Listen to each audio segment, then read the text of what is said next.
नमस्कार दोस्तों, प्रशस्त एकेडमी की ऑनलाइन क्लासेस में एक बार फिर से आपका स्वागत है। और इसके पहले 4 छोटे-छोटे लेक्चर्स के माध्यम से हमने इसका पहला चैप्टर कर लिया था, घटना चक्र तथ्य सार 2023 का। ये लेटेस्ट एडिशन में, इसके बाद कोई एडिशन आया नहीं है, तो हो सकता है कुछ दिन बाद वो नया एडिशन निकालें, तब उससे अपडेटेड पार्ट्स हम लोग कर लेंगे, ठीक है, जिसमें करंट का पार्ट ज़्यादा इन्वॉल्व है। फिलहाल हम लोग क्या करते हैं कि पहला चैप्टर हमने पढ़ लिया उत्तराखंड एक दृष्टि में, उसके बाद बीच के 5 चैप्टर मैंने जानबूझ के छोड़ दिए क्योंकि उसमें बहुत सारा आपका जो है वो करंट से रिलेटेड पार्ट था, जो कि बिल्कुल जो लेटेस्ट है परीक्षा वाणी का, हम उससे करेंगे और बाकी जो मटेरियल अच्छा है उससे हम कर लेंगे। ये पार्ट जो है उत्तराखंड के घटना चक्र का जो तथ्य सार है उसका स्टैटिक पार्ट है, तो ये किसी उसमें नहीं बदलने वाला। तो फिलहाल हम कम से कम इसको ख़त्म कर लें एक बार। और ये बड़ा इंपॉर्टेंट है, इससे बहुत सारे प्रश्न बनेंगे आपके डिस्ट्रिक्ट के लोकेशन से बनेंगे, उनकी श्रेणियों से, उनके सीमाओं को स्पर्श करने वाले जिलों से बनेंगे, ये सारी चीज़ें तो इससे क्वेश्चन आपके ठीक ठाक बनने वाले हैं। तो चलिए इसको करते हैं हम लोग। उत्तराखंड भौगोलिक स्थिति इसका 7वां चैप्टर है। तो बीच के हमने 2, 3, 4, 5, 6 ये चैप्टर छोड़ दिए हैं क्योंकि उसमें करंट का पार्ट इन्वॉल्व था। सीधे आते हैं 7वें चैप्टर पे। तो आज शुरू करते हैं फिर हम लोग उत्तराखंड भौगोलिक स्थिति।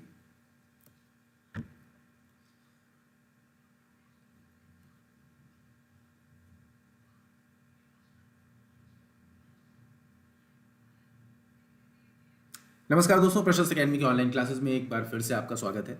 और इसके पहले के छोटे छोटे 4 वीडियोस के माध्यम से हमने उत्तराखंड स्पेशल सीरीज चलाया था, जिसके शुरुआती 4 छोटे छोटे वीडियोस के माध्यम से हमने फर्स्ट चैप्टर कवर कर लिया है, उत्तराखंड घटना चक्र का तथ्य सार की जो एडिशन आई थी वो 2023 में आई थी, और वही लेटेस्ट एडिशन घटना चक्र ने रिलीज़ किया। उसके बाद अभी तक का उनका कोई एडिशन मार्केट में आया नहीं है। आई होप कि जल्दी कोई नया एडिशन वो निकाले मार्केट में, जिसमें अपडेटेड सारी सूचनाएं हो, सारी इन्फॉर्मेशन हो।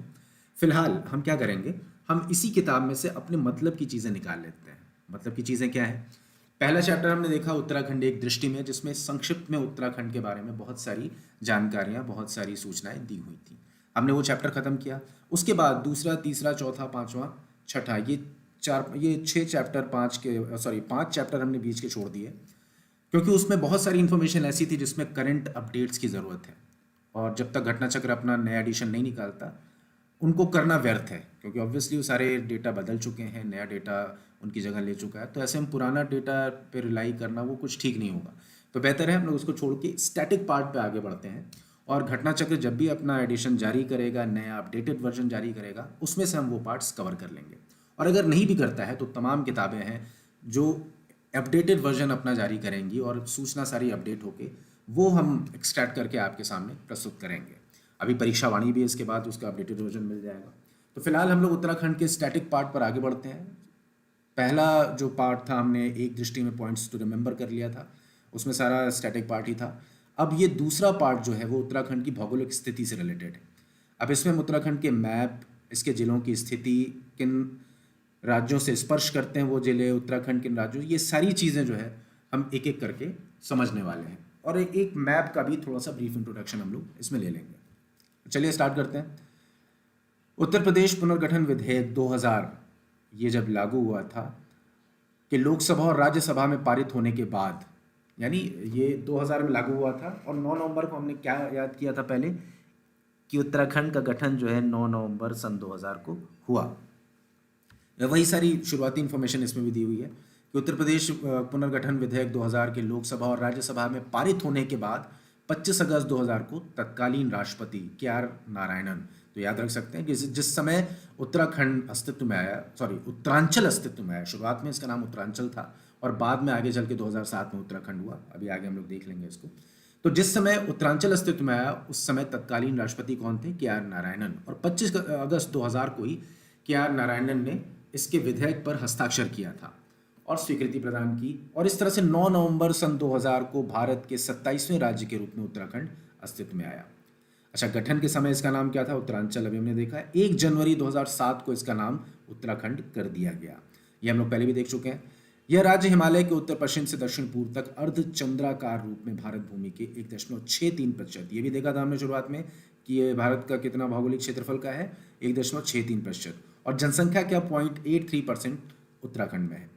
कुल क्षेत्रफल इसका क्या है, इसकी भी ट्रिक हमने बताई थी। 53 और 83 के बीच में 4 रख दीजिए, 53,483 वर्ग किलोमीटर। अवस्थिति एक बार देख लेते हैं, अक्षांशीय विस्तार इसका आप नोट कर लीजिए, याद कर लीजिएगा, थोड़ा सा एक दो बार रट्टा मार लीजिएगा, कोई दिक्कत नहीं है। क्या पता पूछ ही दे यार, 50 क्वेश्चन आ रहे हैं सिर्फ उत्तराखंड से, कुछ भी पूछ सकता है ना, उसकी मर्जी। तो बेहतर है रिस्क न लिया जाए। और अक्षांशीय विस्तार इसका हम नोट कर लेते हैं 28 43 31 27, ठीक है।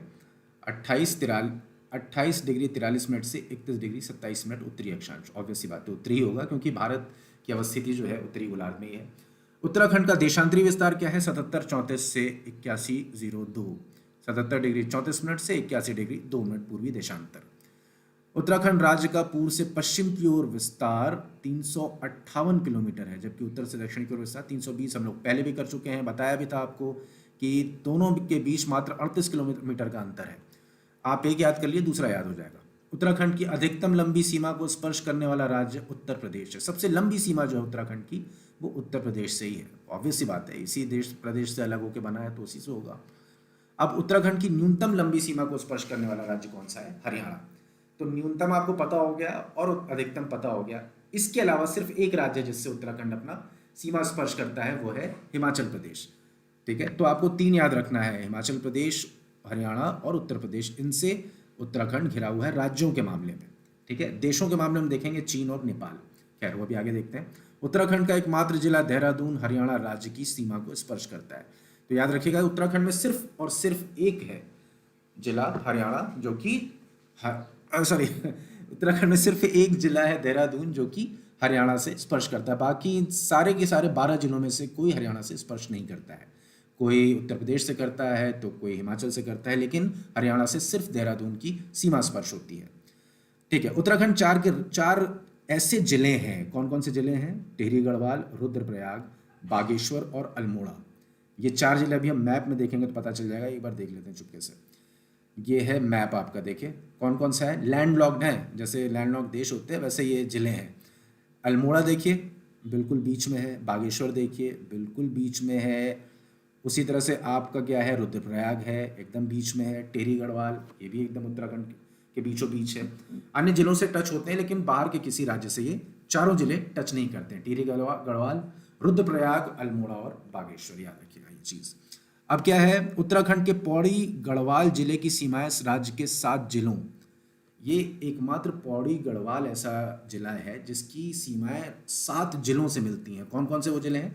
नैनीताल, अल्मोड़ा, चमोली, रुद्रप्रयाग, टेहरी और देहरादून और हरिद्वार। एक बार देख लेते हैं पौड़ी गढ़वाल का मैप में किससे किससे मिलता है। देखिए यहाँ से शुरू कीजिए, नैनीताल, अल्मोड़ा, उसके बाद हो गया चमोली, फिर रुद्रप्रयाग, फिर टेहरी गढ़वाल, चारों उसको घेरे हुए हैं चारों तरफ से। फिर होता है देहरादून और फिर लास्ट में हरिद्वार। हो गया कि नहीं 7? 1 2 3 4 5 6 और 7। तो पौड़ी गढ़वाल टोटल 7 जिलों से घिरा हुआ है। अब क्या है, उत्तराखंड के 5 जिले जैसे देहरादून, हरिद्वार, पौड़ी गढ़वाल, नैनीताल और उधम सिंह नगर उत्तर प्रदेश की सीमा को स्पर्श करते हैं। तो उत्तराखंड के टोटल 5 जिले हैं जो उत्तर प्रदेश की सीमा को स्पर्श करते हैं। कौन कौन से स्पर्श करते हैं ये देखिए, एक बार देख लेते हैं। देहरादून, हरिद्वार, पौड़ी गढ़वाल, ठीक है, नैनीताल भी बहुत ज़रा सा टच करता है उत्तर प्रदेश से, है ना, और उधम सिंह नगर, ये सारे उत्तर प्रदेश की सीमा से टच करते हैं। इधर देखिए ये हो गया उधम सिंह नगर, ये दक्षिण से शुरू करता है, उधम सिंह नगर, नैनीताल, पौड़ी गढ़वाल, हरिद्वार और देहरादून। तो ये 5 जिले हो गए, याद रखिएगा। अब आते हैं उत्तराखंड राज्य का पिथौरागढ़। पिथौरागढ़ ऐसा डिस्ट्रिक्ट है जो चीन और नेपाल दोनों की सीमा को स्पर्श करता है।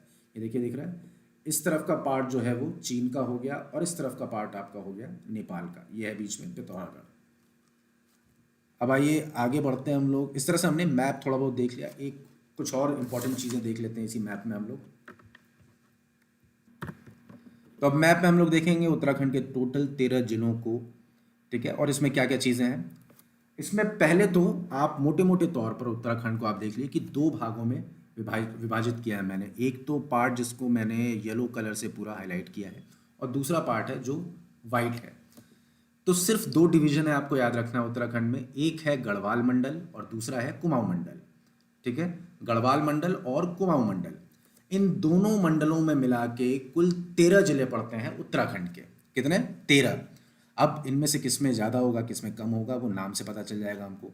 अब ये शब्द कुमाऊं आप देखिए, कुमाऊं यानी कम शब्द इसमें जुड़ा हुआ है, अंदर जो है वो छिपा हुआ है, कम से आप बना सकते हैं कुमाऊं, और कम जो होगा वो वाकई कम होगा, क्षेत्रफल में भी कम होगा और उसमें जिलों की संख्या भी कम होगी। तो कुमाऊं मंडल में टोटल 6 जिले हैं और इसकी क्षेत्रफल, इसका एरिया, टोटल एरिया का 39.3% है। तो याद रखिएगा कुमाऊं मंडल छोटा है क्योंकि इसमें कम अंतर्निहित है, छुपा हुआ है, और इसका टोटल परसेंटेज जो है क्षेत्रफल 39.3 है। 6 जिले कौन कौन से हैं ये देखिए, मैंने कलर किया हुआ। पिथौरागढ़ हो गया, पिथौरागढ़, बागेश्वर, अल्मोड़ा, नैनीताल, चंपावत और उधम सिंह नगर। इस तरह से आपके 6 जिले ये पूरे के पूरे कहाँ किस में हो गए, कुमाऊं मंडल में। अब आते हैं हम किस में, गढ़वाल में। अच्छा, कुमाऊं मंडल से गढ़वाल मंडल में शिफ्ट करने के पहले एक अगर हमको याद करना हो, इसको हम कैसे याद करेंगे कि कौन कौन से जिले हैं कुमाऊं मंडल में। टोटल 6 जिले हैं। एक छोटी सी कहानी सुन लेते हैं जिससे ये जिलों जो सारे डिस्ट्रिक्ट हैं वो आपको एक बार में याद हो जाएंगे। अब हमको याद है कि उधम सिंह जो है, स्वतंत्रता की लड़ाई के समय उधम सिंह ने जनरल डायर की हत्या की थी। ठीक है, हम उसी कहानी को कुछ अपने ढंग से कस्टमाइज करते हैं। अब हम इमेजिन कर लेते हैं कि उधम सिंह नगर को पता चला कि नैनीताल डिस्ट्रिक्ट में, उधम सिंह नगर को क्या पता चला कि नैनीताल डिस्ट्रिक्ट में चंपा के नीचे, एक चंपा का एक पेड़ है, वहां के पेड़ के नीचे छुपा हुआ है एक व्यक्ति जिसका नाम है जनरल डायर। अब जैसे उधम सिंह को पता चलता है वो भागे भागे वहां जाते हैं और कहते हैं अब इससे तो मैं बदला लूंगा जलियांवाला बाग की हत्याकांड का। तो वो चंपा के पेड़ के नीचे पहुंचते हैं। जैसे ही पहुंचते हैं और जैसे ही देखता है उनको जनरल डायर, वो तुरंत मुड़ जाता है, यानी अल्मोड़ा, मुड़ा से हो गया अल्मोड़ा, और मुड़ के वो भागने लगता है। भागने लगता है यानी बागेश्वर, भागने लगता है, भागने लगता है। और भाग के वो कहाँ पहुंचता है, जैसे ही भागता है बहुत तेजी से सामने एक बड़ी सी चट्टान उसको दिखती है और उस चट्टान से वो टकरा के गिर जाता है। और इस तरह से हमारे उधम सिंह जी उसको पकड़ लेते हैं। ठीक है, आपको इस छोटी सी स्टोरी से आपको सारा का सारा जिलों का जो लोकेशन है वो याद हो जाएगा। आप स्टोरी याद करिए, देखिए आपको अपने आप याद आ जाएगा पूरा कि उधम सिंह नैनीताल जाते हैं, वहाँ उनको पता चलता है कि चंपा के पेड़ के नीचे जनरल डायर छुपा हुआ है। तो जनरल डायर को जैसे वो देखता है, उनको उनके पीछे भागता है, वो मुड़ता है जनरल डायर, और मुड़ के वो भागता है जनरल डायर बागेश्वर। बागेश्वर से क्या याद आएगा, भागना। और भागते भागते जैसे ही भागता है सामने एक बड़ी सी चट्टान से जो है वो टकरा जाता है और वहीं गिर जाता है। और इस तरह से उसको पकड़ लेते हैं हमारे उधम सिंह जी। तो इस तरह से हमने कुमाऊं मंडल याद कर लिया। कुमाऊं मंडल में सम्मिलित जिले 6 और इसका क्षेत्रफल टोटल हो गया 21,034, ये याद रखिएगा। तो कुछ भी पूछ सकता है, जिले, संख्या, क्षेत्रफल और प्रतिशत, ये सारी चीज़ें इंपॉर्टेंट हो जाती हैं क्योंकि 50 क्वेश्चंस पूछने वाला है एग्जाम में आयोग आपसे, सिर्फ उत्तराखंड से। तो आप किसी भी इंफॉर्मेशन को इग्नोर ना करें, स्किप ना करें। ठीक है, अब चलते हैं उत्तराखंड के गढ़वाल डिवीजन में देखते हैं। अगर पूरे उत्तराखंड के डिविजन्स की बात करें, क्षेत्रफल के रिगार्डिंग बात करें, तो गढ़वाल डिवीजन पूरे उत्तराखंड का 60%, 7 भाग जो है वो गढ़वाल डिवीजन्स का है। ठीक है, गढ़वाल डिवीजन का एरिया सबसे ज़्यादा उत्तराखंड में, जबकि कुमाऊं मंडल छोटा है, कम है, 39.3 है। तो 39.3 100 में से घटा देंगे, बचेगा 60.7%। और ये पूरा है गढ़वाल मंडल का क्षेत्रफल। गढ़वाल मंडल चूंकि बड़ा भी है, एरिया भी ज़्यादा है और उसमें जिले भी ज़्यादा आते हैं। कौन कौन से जिले हैं देखिए, पौड़ी गढ़वाल हो गया, हरिद्वार हो गया, देहरादून हो गया, टिहरी गढ़वाल हो गया, उत्तरकाशी हो गया, रुद्रप्रयाग हो गया, चमोली हो गया। ये 7 जिले हो गए गढ़वाल मंडल में। इस प्रकार आपको ये याद रहेगा। टोटल गढ़वाल मंडल का जो क्षेत्रफल है वो है 32,449 वर्ग किलोमीटर। अब इसी गढ़वाल मंडल से जुड़ी कुछ और इन्फॉर्मेशन भी एक बार कोशिश करते हैं कि याद कर लें हम लोग, साथ साथ पढ़ते जाएं या नोट्स बना लें, कहीं लिख लें। अगर आपके पास किताब है तो किताब में लिख लें, कोई दिक्कत नहीं है उसमें। ठीक है, तो इस गढ़वाल मंडल का सबसे बड़ा जो जिला है वो कौन सा है, चमोली, याद रखिएगा, biggest district of the Garhwal मंडल।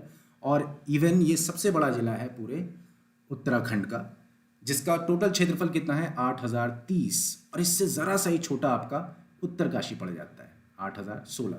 तो याद रखिएगा सबसे बड़ा जिला चमोली, सबसे सेकंड नंबर का जो जिला है दूसरे नंबर पे वो है उत्तरकाशी, 8,016 वर्ग किलोमीटर। अब रुद्रप्रयाग से आप याद रखेंगे, रुद्रप्रयाग इंपॉर्टेंट क्यों है, क्योंकि यहाँ पर केदारनाथ का मंदिर है। आपको पता होगा, नहीं पता होगा तो आप लिख लीजिए, याद कर लीजिए, केदारनाथ का यहाँ पर मंदिर है। चमोली क्यों इंपॉर्टेंट है, क्योंकि यहाँ पर है आपका बद्रीनाथ का मंदिर। ठीक है, अगर आपको थोड़ा सा कंफ्यूजन हो रहा है कि रुद्रप्रयाग में केदारनाथ का मंदिर, इसको कैसे याद करें, तो रुद्र से क्या याद आता है, रौद्र, रौद्र रूप किसका है? भगवान शंकर का। भगवान शंकर को केदार भी कहते हैं, तो केदारनाथ यहाँ पर हो गया रुद्रप्रयाग में स्थित। चमोली क्या हो गया? चमोली में आपका हो गया बद्रीनाथ का मंदिर। ठीक है, ये दोनों चीज़ें आपको याद रहेंगी। अब टिहरी और पौड़ी, ये दोनों में गढ़वाल है, तो मान के चलिए अगल बगल ही होंगे, ऊपर नीचे ही होंगे। अब आप टिहरी का शेप देखिए कैसा है। ये किसी तितली की तरह लग रहा है ना? ये किसी तितली जैसा शेप है टिहरी का।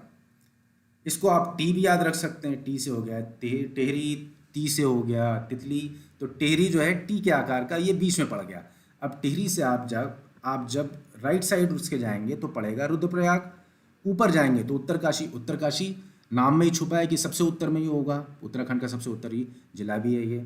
उसके बाद टिहरी के आप लेफ्ट में आएंगे तो पड़ेगा देहरादून, और नीचे आएंगे तो पड़ेगा पौड़ी। टिहरी और पौड़ी को कैसे याद रखेंगे? आप याद रखेंगे टॉप। टॉप में ऊपर क्या होता है? टी, और नीचे होता है पी। तो टी से हो गया टिहरी और पी से हो गया पौड़ी गढ़वाल। तो इस तरह से हमें याद हो गया उत्तरकाशी, टिहरी गढ़वाल, पौड़ी गढ़वाल। अच्छा, अब हरिद्वार कैसे याद रखेंगे हम लोग? हमने टिहरी के चारों तरफ के डिस्ट्रिक्ट तो देख लिए। टिहरी के राइट साइड हो गया रुद्र, ऊपर हो गया उत्तरकाशी, लेफ्ट हो गया देहरादून, और नीचे हो गया पौड़ी, क्योंकि टॉप में नीचे आता है पी। अब हरिद्वार कैसे याद रखेंगे? ये इस पूरे उससे अगर आप देखिए शेप इसका एक बड़ी सी चट्टान से जैसे लग रहा है, ये कोई बड़ी सी चट्टान अगर आप मान लें, तो इससे कोई इंसान या कुछ भी ऐसा कोई व्यक्ति, मोटा सा व्यक्ति लटका हुआ है, और लटका आदमी किसका नाम लेता है? हरि का, यानी भगवान का नाम लेता है। तो देखिए यहाँ पर हो गया हरिद्वार, क्योंकि ये पूरा इस पार्ट से ऐसे लटका हुआ दिख रहा है। तो इस तरह से हमको सारे डिस्ट्रिक्ट गढ़वाल के भी याद हो गए, और मैप वाइज हमने देख लिया सारे उसका लोकेशन, कुमाऊं मंडल के भी डिस्ट्रिक्ट्स का। अब हम क्या करते हैं? हम नीचे चलते हैं, हम आगे क्या है। अब हमने सारा इसका ये भी देख लिया, पौड़ी गढ़वाल और कुमायूं दोनों के कितने परसेंटेज हैं एरिया में।